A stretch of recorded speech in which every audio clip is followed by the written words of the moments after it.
Good morning students. 10th Hindi chapter 14 मेरी माँ। Title है मेरी माँ, जिसका साहित्य प्रकार है आत्मकथा अंश, अ पार्ट ऑफ ऑटोबायोग्राफी। लेखक राइटर राम प्रसाद बिस्मिल, जो हमारे भारतीय स्वातंत्र्य सेनानियों में से एक है, जिन्होंने साहित्य की भी सेवा की, देश की भी सेवा की और देश को स्वतंत्रता दिलाने में उन्होंने पूरा योगदान दिया, अपने जीवन का त्याग कर दिया। ऐसे एक महान व्यक्ति ने अपनी माँ को महान बताया है, यहाँ पे बताया गया है मेरी माँ, यानी कि राम प्रसाद बिस्मिल की माँ। कवि लेखक का कहने का तात्पर्य यहाँ पे होता है कि मैं आज जो कुछ भी हूँ वो मेरी माँ की वजह से हूँ, यानी कि पूरा क्रेडिट वो अपनी माँ को देते हैं। माँ ने जो संस्कार दिए हैं, पालन पोषण किया है, घड़तर किया है और जीवन को और लेखक के व्यक्तित्व को मजबूत बनाया है, उस मजबूताई का सही कारण मेरी माँ है। जब माँ के बारे में बोलने की या लिखने की बात आती है, अपने विचार प्रस्तुत करने की बात आती है, तो उसकी तुलना किसी के भी साथ नहीं की जा सकती। ऐसा एक व्यक्तित्व जो पूरे संसार में सबसे महान है, ऐसा भी हम कह सकते हैं। राम प्रसाद बिस्मिल का जन्म शाहजहाँपुर उत्तर प्रदेश में एक साधारण परिवार में हुआ था। उनके जन्म के कुछ वर्ष पहले ही उनके पितामह रोजी रोटी की तलाश में, पितामह यानी कि दादा,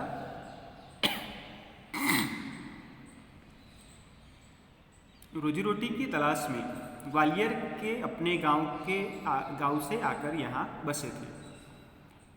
तो उत्तर प्रदेश लेखक का जन्मस्थल और कर्मस्थल भी। पिता साधारण पढ़े लिखे थे। कचहरी यानी ऑफिस में सरकारी स्टैंप बेचकर परिवार का पालन किया तथा बच्चों को शिक्षा दिलाई। उर्दू मिडिल की परीक्षा में 2 बार असफल होने पर अंग्रेजी मिडिल की पढ़ाई की। स्वाध्याय में बांग्ला भाषा सीखी, स्वाध्याय से यानी अपने आप के प्रयत्नों से। आरंभ में आर्य समाज की प्रवृत्तियों से जुड़े, बाद में क्रांतिकारी संगठन में सक्रिय हुए। यानी कि कवि का जो घड़तर है वो आर्य समाज के साथ भी जुड़ा हुआ है, जिसकी स्थापना स्वामी दयानंद सरस्वती ने की थी। तो ये आर्य समाज आर्य संस्कृति के साथ जुड़ा हुआ है, तो उसके संस्कार भी लेखक में पाए जाते हैं और उसके साथ प्रवृत्तियों में जुड़े। और क्रांतिकारी संगठन जो स्वतंत्रता प्राप्ति में जुटे हुए थे, उसके साथ भी वो सक्रिय हो गए। यानी कि व्यक्ति का जो जीवन घड़तर है उसमें उसके आसपास का वातावरण का योगदान भी सबसे ज़्यादा होता है। यानी कि परिस्थिति के अधीन मनुष्य हो जाता है, यहाँ पे हमें समझना है। काकोरी रेल डकैती जो एक ऐसी घटना घटित हुई भारतीय इतिहास की, तो उस कांड जो जिसने किया था, उस कांड का मुख्य अभियुक्त मानकर, यानी कि मुख्य नेता ये बिस्मिल ही है, ऐसा मानकर इन्हें फांसी की सजा हुई और वे शहीद हो गए। यानी कि उन्होंने अपनी मातृभूमि में के लिए अपना जीवन कुर्बान कर दिया। इसलिए आज भी हम लेखक को उसका योगदान, उसका त्याग, बलिदान की वजह से आज भी वो अमर हो चुके हैं। तो ये हुआ लेखक परिचय। उन्होंने कहाँ तक काम किया उसकी बात। तो आरंभ में राम तथा ज्ञात नाम से पत्र पत्रिकाओं में लिखते रहे अपने विचार। भारतीय जो जनता है उस जनता में जागृति फैलाने का काम किया। बांग्ला से हिंदी में अनुवादित भी है किए, बांग्ला से हिंदी में अनुवाद भी किए। आत्मकथा फांसी के 2 दिन पहले जेल में पूरी करके उन्होंने किसी तरह बाहर भिजवाई। और ये आत्मकथा का एक यहाँ पे भाग लिया गया है, जिसके कुछ अंश श्री गणेश शंकर विद्यार्थी के संपादन में काकोरी के शहीद नाम से छपे। मेरी माँ जो ये आत्मकथांश है उसका भावार्थ 2-3 वाक्यों में लेखक कहते हैं कि माँ केवल जन्म ही नहीं देती, व्यक्तित्व का निर्माण भी करती है। एक माता 100 शिक्षक के बराबर होती है, यानी कि वो ही हमारी पहली गुरु, ऐसा भी हम कह सकते हैं। पहला गुरु हमारा कौन? तो माँ। बालक की सीखने की शुरुआत घर से हो जाती है, अपनी माँ के माध्यम से, यानी पहला गुरु, आखिरी गुरु भी ऐसा हम कह सकते हैं। यानी कि पूरा जीवन वो गुरु के समान, माता के समान, सभी व्यक्तित्व के साथ वो अपना जीवन निर्वाह करती है, यानी कि बच्चों का लालन पालन करती है। पूरी जिम्मेदारी के साथ वो काम करती है, निस्वार्थ ऐसा भी कह सकते हैं, वो उसमें कोई स्वार्थ होता नहीं है। तो व्यक्तित्व का निर्माण भी करती है। अपनी आत्मकथा के इन अंशों में प्रसिद्ध क्रांतिकारी रामप्रसाद बिस्मिल अपने जीवन निर्माण में अपनी माँ के अवर्णनीय योगदान, कि माँ ने लेखक के लिए जो किया है वो अवर्णनीय, जिसका वर्णन नहीं किया जा सकता, उसके लिए कोई शब्द नहीं, लेखक के पास नहीं है। इतना योगदान माता ने लेखक के लिए किया है, इसके प्रति नतमस्तक होते हैं, नमन करते हैं अपनी माँ को, और जन्म जन्मांतर में उनके ऋण से अरुण होने की कोई संभावना नहीं दिखाई देती। यानी कि पूरा जीवन भी माँ के लिए जिया जाए, फिर भी उसका ऋण जो है, एहसान हम चुका सकते नहीं है। इतना बड़ा योगदान माँ का अपने बच्चों के प्रति होता है। शुरू करते हैं। लखनऊ कांग्रेस में जाने के लिए मेरी बड़ी इच्छा थी। लेखक की यहाँ पे छोटी उम्र की बात बताई गई है, युवानी के साथ। तो दादी जी और पिताजी तो विरोध करते रहे, किंतु विरोध क्यों किया? क्योंकि उस समय स्वतंत्रता आंदोलन चल रहा था, तो बच्चों को या छोटे, यानी कि अभी तो युवा भी नहीं हुए, वैसे लोगों को बाहर भेजा जा सकता नहीं था, कभी भी कुछ भी हो सकता था। ये परिस्थिति उस समय थी, इसलिए ये विरोध हुआ। किंतु माताजी ने मुझे खर्च दे ही दिया, यानी कि सपोर्ट है माँ का कि बच्चा जो अच्छा काम कर रहा है तो उसे ये सपोर्ट देना चाहिए। उसी समय शाहजहांपुर में सेवा समिति का आरंभ हुआ था, सेवा समिति बनाई गई थी। तो मैं बड़े उत्साह के साथ सेवा समिति में सहयोग देता था। पिताजी और दादी जी को मेरे इस प्रकार के कार्य अच्छे न लगते थे। घर में सभी के विचार एक होते, ऐसा हो सकता नहीं है। तो ये तुंडे तुंडे मति भिन्नम, यानी कि हर एक व्यक्ति के विचार अलग अलग हो सकते हैं। तो ये इस प्रकार भी यहाँ पे विरोध भी होता है। किंतु माताजी मेरा उत्साह भंग न होने देती थी, जिसके कारण उन्हें अक्सर पिताजी की डांट फटकार तथा दंड सहन करना पड़ता था। माता को पिताजी की सुनना पड़ता था कि बच्चों को इस तरह से नहीं भेजा जा सकता, नहीं भेजना चाहिए, ये सारी बातें वो माता को सुनना पड़ता था। वास्तव में मेरी माताजी देवी है। कवि ने माँ को देवी के स्वरूप में, भगवान के स्वरूप में बताया है। और ये भगवान का स्वरूप इसलिए है कि मैंने आगे भी कहा कि माँ की तुलना, कंपेयर और किसी के साथ की जा सकती नहीं है, उससे महान कोई नहीं होता है। मुझ में जो कुछ जीवन तथा साहस आया वह मेरी माताजी तथा गुरुदेव श्री सोमदेव, हमें ये भी याद रखना है कि लेखक के गुरु का नाम सोमदेव था और सोमदेव जी की कृपाओं का ही परिणाम है। तो माता का योगदान और गुरु का योगदान। दादी जी और पिताजी मेरे विवाह के लिए बहुत अनुरोध करते थे कि उम्र हो चुकी है, अब उसकी शादी होनी चाहिए, ऐसी बातें। किंतु माताजी यह कहती कि शिक्षा पा चुकने के बाद ही विवाह करना उचित होगा। ये माताजी के, उसकी माँ के उच्च विचार है, क्योंकि पहले अपना जीवन, अपना ध्येय जो है नौकरी या बिजनेस या कोई भी ध्येय आपने रखा हो वो पूरा हो जाए, बाद में ही शादी करनी चाहिए, वही सफल व्यक्ति की निशानी है। तो ये लेखक की माताजी जानती थी, तो इसलिए उन्होंने ऐसा विचार प्रस्तावित किया। तो माताजी के प्रोत्साहन तथा व्यवहार ने मेरे जीवन में वह दृढ़ता, मनोबल उत्पन्न किए कि किसी आपत्ति तथा संकट में आने पर भी मैंने अपने संकल्प को न त्यागा। पहले अपना जीवन बनाना है, अपनी कारकिर्दी, बाद में ही शादी करनी है। तो ये एक उच्च विचार अपनी माता के पास से मिले। एक समय मेरे पिताजी दीवानी मुकदमे में किसी पर दावा करके वकील से कह गए थे कि जो काम हो वह मुझसे करा ले, यानी कि लेखक से करा ले। किसी कारणवश वो बाहर गए होंगे, तो उन्होंने कहा होगा कि मैं नहीं हूँ, तो मेरे लेखक के पास से करवा दें।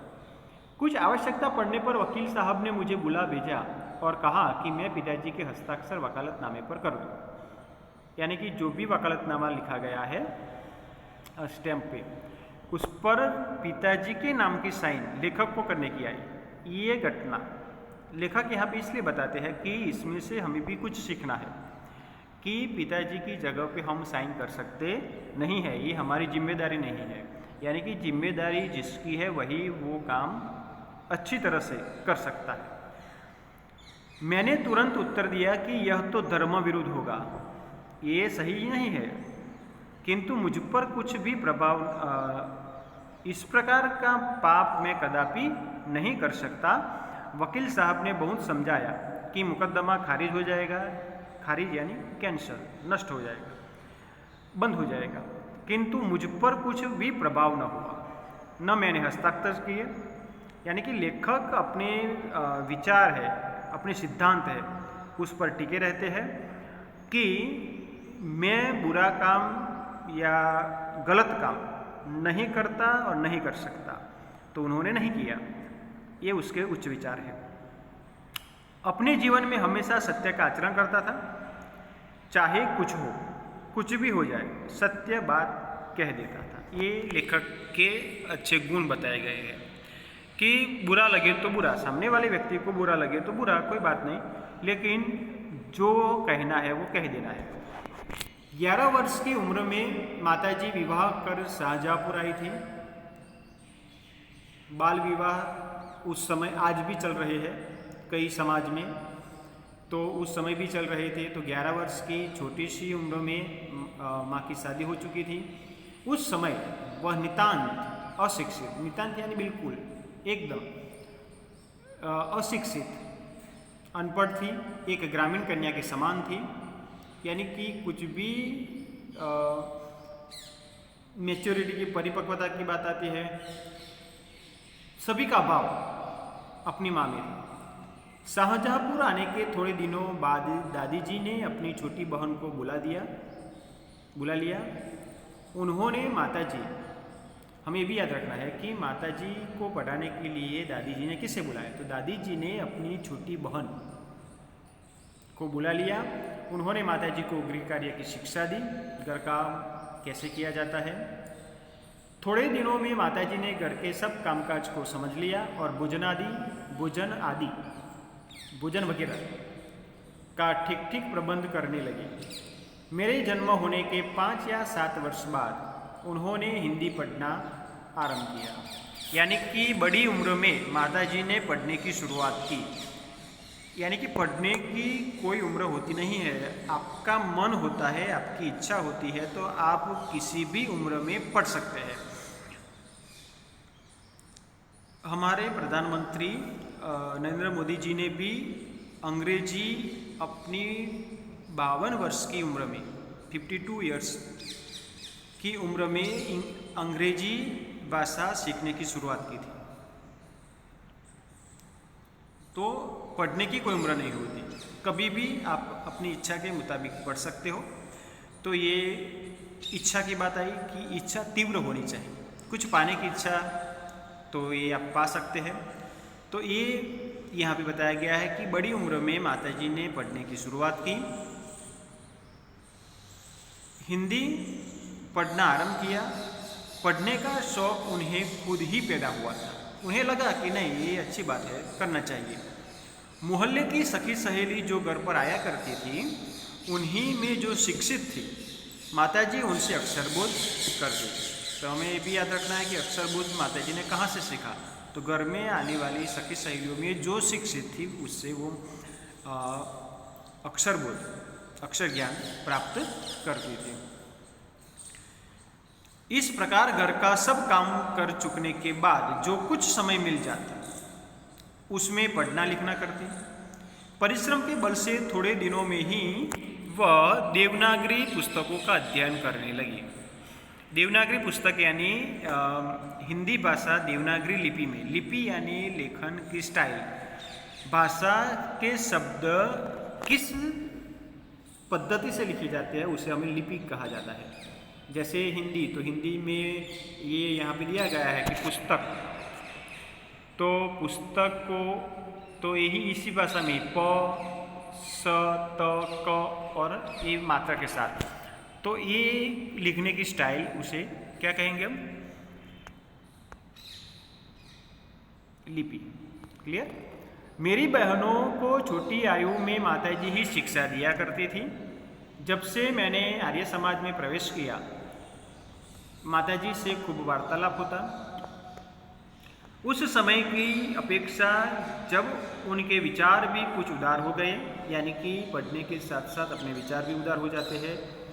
हम जो नैरो माइंडेड होते हैं वो रहते नहीं हैं। यदि मुझे ऐसी माता न मिलती तो मैं भी अति साधारण मनुष्यों की भांति संसार चक्र में फंसकर निर्वाह करता। लेखक ये कहते हैं कि ये माता मिलने के कारण ही मेरा ये विकास या मेरी प्रगति हुई है। शिक्षा आदि के अतिरिक्त क्रांतिकारी जीवन में भी उन्होंने मेरी वैसी ही सहायता की है जैसी मेजिनी को उनकी माता ने की थी। इटली के क्रांतिकारी मेजिनी का नाम भी लेखक ने यहाँ पे लिखा है कि यानी कि महान व्यक्ति जो हो गए हमारे संसार में, उसका एक दृष्टांत हमारे सामने लिया गया है कि मेजिनी की माता ने जो मेजिनी के लिए किया वही काम मेरी माता ने मेरे लिए किया। ऐसा लेखक कहने का तात्पर्य है। माताजी का सबसे बड़ा आदेश मेरे लिए यही था कि किसी की प्राण हानि न हो। ये भी हमें याद रखना है कि माताजी का सबसे बड़ा आदेश लेखक के लिए कौन सा, तो किसी की भी प्राण हानि न हो। किसी को मारने की शक्ति हमें है, लेकिन उसका दुरुपयोग नहीं होना चाहिए, ऐसा अधिकार भगवान ने हमें दिया नहीं है। किसी को बचाने का अधिकार हम में नहीं है तो मारने का भी नहीं है। बचाने का अधिकार नहीं है लेकिन हम बचा सकते हैं, ये बात है। यानी कि प्राण हानि तो नहीं होनी चाहिए। उनका कहना था कि अपने शत्रु को भी कभी प्राणदंड न देना चाहिए। उनके इस आदेश की पूर्ति करने के लिए मुझे मजबूरन एक बार अपनी प्रतिज्ञा भंग करनी पड़ी थी। लेखक उस प्रतिज्ञा में बंधे हुए थे, लेकिन कुछ समय ऐसा भी हो जाता है कि प्रतिज्ञा को तोड़ना पड़ता है। तो ये लेखक ने बताया कि ऐसा भी मेरे साथ हुआ है। जन्मदात्री जननी, लेखक ने अपनी माँ को संबोधित करते हुए कहा है कि जननी यानी माता, जन्मदात्री जन्म देने वाली। इस जीवन में तो तुम्हारा ऋण उतारने का प्रयत्न करने का भी अवसर न मिला, क्योंकि उन्होंने स्वतंत्रता सेनानियों के साथ स्वतंत्रता प्राप्ति में अपना जीवन योगदान त्याग दिया। इसलिए कहते हैं, अपनी माता की क्षमा याचना करते हैं लेखक कि मैं तेरे लिए कुछ कर नहीं पाया। उसका अफसोस लेखक को है। इस जन्म में तो क्या, यदि मैं अनेक जन्मों में भी सारे जीवन प्रयत्न करूं तो भी तुमसे अरुण नहीं हो सकता, ऋण मुक्त, अरुण यानी ऋण मुक्त नहीं हो सकता। तुम्हारा जो एहसान मुझ पे चढ़ा हुआ है वो एहसान कभी भी मैं उतार सकता नहीं हूँ, इतने एहसान तुम्हारे मुझ पर चढ़े हुए हैं। जिस प्रेम तथा दृढ़ता के साथ तुमने इस तुच्छ जीवन का सुधार किया है, सामान्य जीवन था, तुच्छ यानी सामान्य, सामान्य जीवन था, उस सामान्य जीवन को माता ने ही समृद्ध किया, विशाल बना दिया, और इस विस्तार को, जीवन विस्तार जो किया है, सुधार किया है, वह अवर्णनीय है, जिसका वर्णन किया जा सकता नहीं है। मुझे जीवन की प्रत्येक घटना का स्मरण है कि तुमने जिस प्रकार अपनी देववाणी का उपदेश करके मेरा सुधार किया है। तुम्हारी दया से ही मैं देश सेवा में संलग्न हो सका। धार्मिक जीवन में भी तुम्हारे ही प्रोत्साहन ने सहायता दी। जो कुछ शिक्षा मैंने ग्रहण की उसका भी श्रेय तुम्ही को है। श्रेय यानी क्रेडिट, जश, यश। यश किसको मिलता है? जिसने वो काम सिखाया है उसी को। जिस मनोहर रूप से तुम मुझे उपदेश करती थी, माता शिक्षा भी करती थी, लेकिन इतने प्रेम से कि लेखक को ऐसा भी नहीं लगता था कि वो शिक्षा के माध्यम से सिखा रही है। तो उसका स्मरण कर तुम्हारी मंगलमयी मूर्ति का ध्यान आ जाता है। लेखक अपनी माँ को याद करते हुए अपनी माँ उसके सामने उपस्थित हो जाती है। ऐसा एहसास उसे होता है कि और मस्तक झुक जाता है अपनी माँ को। वो अपनी माँ के चरणों में ही रहना चाहते हैं, नमन करते हैं। तुम्हें यदि मुझे ताड़ना भी देनी हुई, यानी कि कड़े शब्दों में कहना भी पड़ा, सजा भी देनी पड़ी, कुछ गलत हो जाता है तो ये ताड़ना भी देनी हुई, तो बड़े स्नेह से हर बात को समझा दिया, अच्छी तरह से समझाया कि ऐसा नहीं करना चाहिए, वो करना चाहिए, वो नहीं करना चाहिए। ये सारे उपदेश, जीवन लक्ष्य माता ने अच्छी तरह से, स्नेह से, प्यार से ऐसा समझाया कि लेखक को कुछ ऐसा ही न लगा कि मैंने ये काम अच्छी तरह से कर दिखाया। यदि मैंने धृष्टतापूर्ण उत्तर दिया, अयोग्य उत्तर, दुष्टतापूर्ण, क्रोध से, गलत बोलना, ये सारी बातें, तब तुमने प्रेम भरे शब्दों में यही कहा कि तुम्हें जो अच्छा लगे वह करो, किंतु ऐसा करना ठीक नहीं है। यानी कि माता ने ऐसा